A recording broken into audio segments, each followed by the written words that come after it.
Guys, it is an absolutely lovely day. What is up and what is going on, ladies and germs, boys and girls, all you members of the jury? As you guys can see, it is your host with the most, Paul Plant 2, in the front yard of my garden, reminding you that Earth is my planet. Earth is my planet. So today what I have in store is a huge native plant extravaganza. Yes, I live in Houston, Texas, Zone 9A, and today I'm going to be planting a ton of native species, trees, shrubs, ground covers, everything you guys can imagine. And some of these plants do range all the way from New Jersey down to Texas, so this is not exclusive to my zone. But without further ado, let's get in our zone and grow some plants. Okay guys, so the area we're tackling today is primarily gonna be my front yard garden beds. And I want this area to obviously look good throughout most of the seasons and to have a ton of native plants just as an exhibition to everyone walking by to see what native species can look like, and hopefully so they can see all the pollinators attracted to these plants. My God, I just washed these gloves and they smell so amazing. But the first plant we're gonna throw in today is this red Buckeye. Now I saw these growing at the Lady Bird Johnson Wildlife Center in Austin, Texas, and they looked amazing and were right next to some oak trees. So I figured this guy can survive and thrive in this understory. We are gonna see. There's only one way to find out, and that's to put it in the ground. But first, we gotta pay some homage to this Florida dogwood, because this guy did not make it in this space, but hopefully the red Buckeye can take this place. Let's go. Hey, RIP to this dogwood. Obviously, I was torn up about it, but right now I'm expanding the hole it was in because I did get a comment saying I dig too small of holes for trees, so I am making sure this one is 3 times the width, and as always, I can learn and expand my knowledge, baby.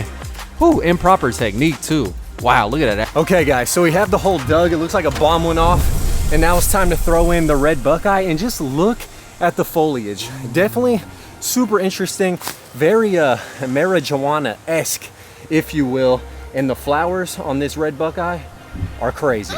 So let's get them in. Okay, so this red Buckeye is definitely versatile. It can grow in zones 5 through 9. It tends to like moist soil but can thrive in part shade, hence why I'm putting it right here. So if you guys live from Illinois all the way down to Florida, you pretty much can grow this dude. Now obviously it has amazing foliage and flowers. It is deciduous and will lose its leaves, but squirrels love its nuts, hummingbirds love its flowers, and obviously it grows in a part shade environment, so that's an added bonus. So now that the red Buckeye is in the ground, the next tree we're gonna throw in the front yard is going to be another dogwood, but this is actually the Houston native, and this guy grows from Ontario, Canada, all the way down to Texas, and this is the Roughleaf Dogwood. So this has amazing white flowers. Unfortunately, it did already flower and go to seed, but I think this will look really cool in the front, especially because this is a mainly shade garden. Having white flowers will definitely pop off. Now this guy is deciduous, but hopefully it puts on a show in the fall as well.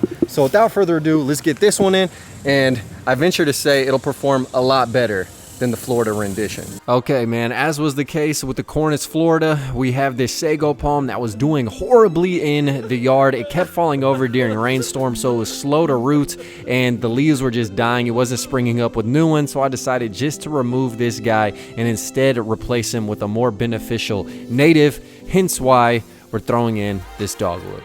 Dude, it's like I'm working on the railroad, straight up, digging a huge hole, making sure there are no competing roots. But once the hole was dug, it was time to throw in the Cornus Drummondi. I think I pronounced that correctly. But anyways, it is the roughleaf dogwood. It can grow in zones 4 through 9. It gets about 16 to 25 feet tall and has amazing white flowers that butterflies are attracted to. All types of birds nest and eat the fruits from this dude, and it can grow in dry soils to moist soils, part shade to full shade. So that's why this is the perfect plant for this space. And just look at those baby fruits coming in. I tells you, this is like a Bell's Vireo wet dream. All right, these birds are gonna munch them all the way up. Okay, so we have the roughleaf dogwood in the ground, and now the next area of the yard is going to be right here. Okay, this area needs some work. There's another dead sago palm right there that definitely needs to be removed. Now what I'm thinking is, right here where there's this giant ass wall, I want there to be a tree overarching the walkway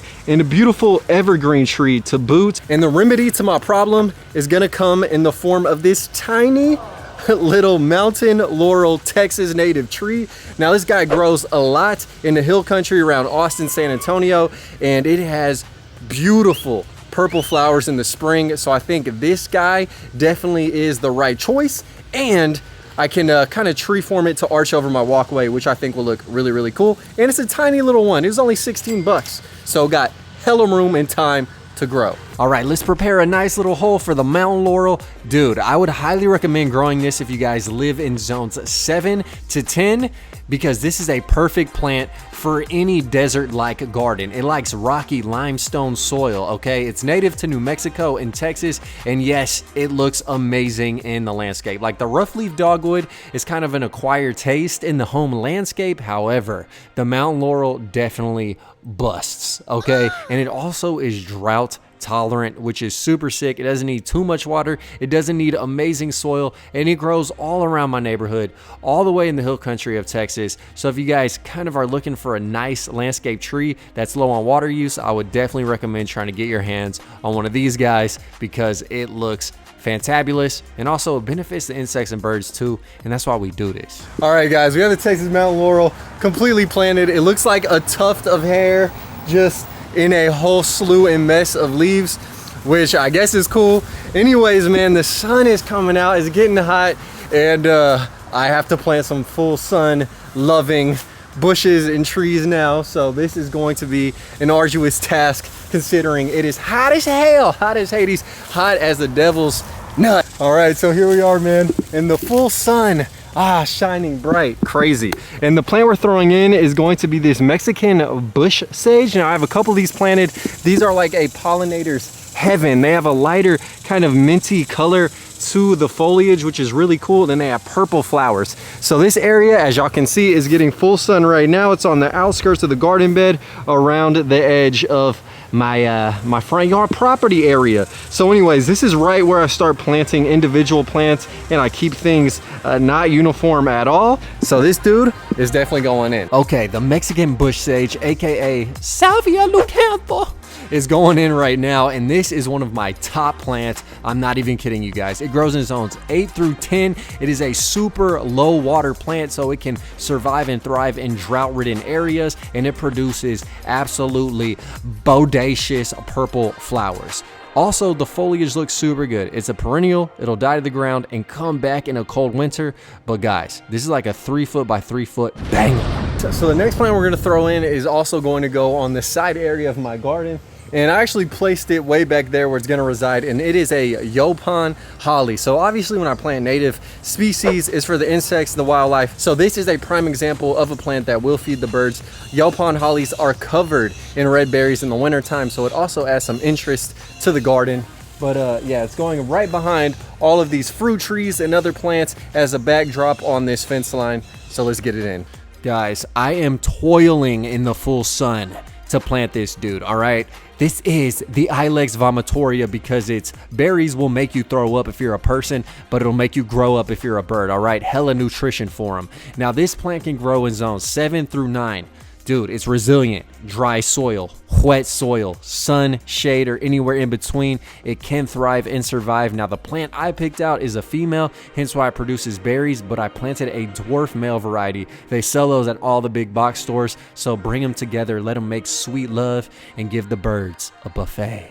Okay guys, so we have ventured on into the backyard with the last 3 native plants we're gonna throw on the ground. And the first one is this Texas Star Hibiscus. Now the reason why we're in the backyard is because these plants need wet, moist, fertile soil. And right by my pond, which always is overflowing because Ranger likes jumping in it, is some really prime real estate for this guy. This dude can grow tall and actually does look like sativa, but it actually is just a hibiscus.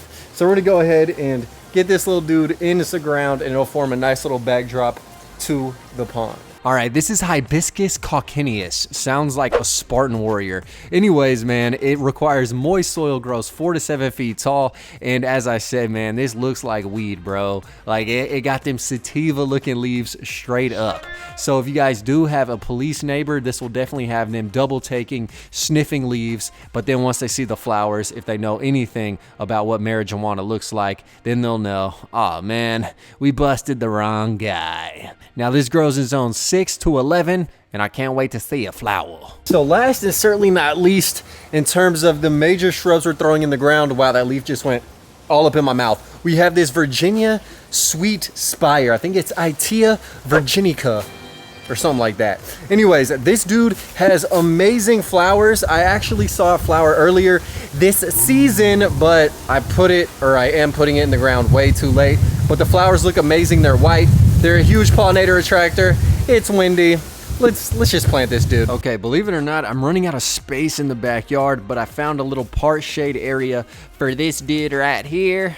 And I have to say, when the flowers bloom on this guy, they kind of form a nice, like, I don't know, Sideshow Bob looking hairdo texture, and it's really, really cool. So I can't wait for the white to fill up this darker space. This is deciduous. It does require a lot of water, and it can grow in zone 6 through 9. So for a lot of you guys out there who have like a part sun, part shade, parts of your garden, definitely grow this Virginia Sweetspire. Okay guys, last and certainly not least, we're gonna throw in some ground covers as I mentioned at the beginning of this video, because there are some blank patches, as y'all can see, in my like wildflower meadow, lawn, whatever you guys want to call this area. Probably a future place of a bunch of garden beds in terms of food crops, because this area gets the most sun. But we're going to throw in some frog fruit, which is a native ground cover that butterflies are attracted to. I've never seen butterflies actually land on one, but evidently they like the flowers. Amazing ground cover. It sprawls, it crawls, it can be mowed over. Super cool, native, and I have it growing all over my yard, but I need to fill in some patches with some of that frog fruit. Okay, so this is Phylla nodiflora, aka frog fruit, as I mentioned, and this is a resilient ground cover. I remember when I first was trying to buy it, I couldn't find it. Then I noticed it all on the road signs and at our local native plant nursery, Buchanan's, so I bought some. But this just shows how fast it can grow in only 3 months. So imagine that in your lawn or blank space. It grows in zones 7 to 11. And all right guys, that does it, man. We are officially done with yet another video. Nothing but natives were planted in today's episode, so hopefully you guys are inspired. If you live in any of the zones that these plants can grow in, I definitely would recommend trying them. Probably my personal favorite has to be the Mexican bush sage, just because it looks so cool and the purple flowers are absolutely to die for, darling. But anyways, man, hopefully y'all did enjoy. If you did, smash that like button. Stay tuned, more videos are coming soon. I have a baby that is due this month, hence why I've kind of been lagging on videos, but I definitely am gonna try and keep up with the hustle and grind as much as possible. But just like plants, man, it takes time to develop something good, so just keep waiting, and yeah, I'm gonna keep updating. All right, so until next time, man, remember, Earth is my planet. Earth is my planet. Peace. Killing these songs, leaving a bloody life I roost to. And I'm in it to win it, so I'm somebody that you should get used to.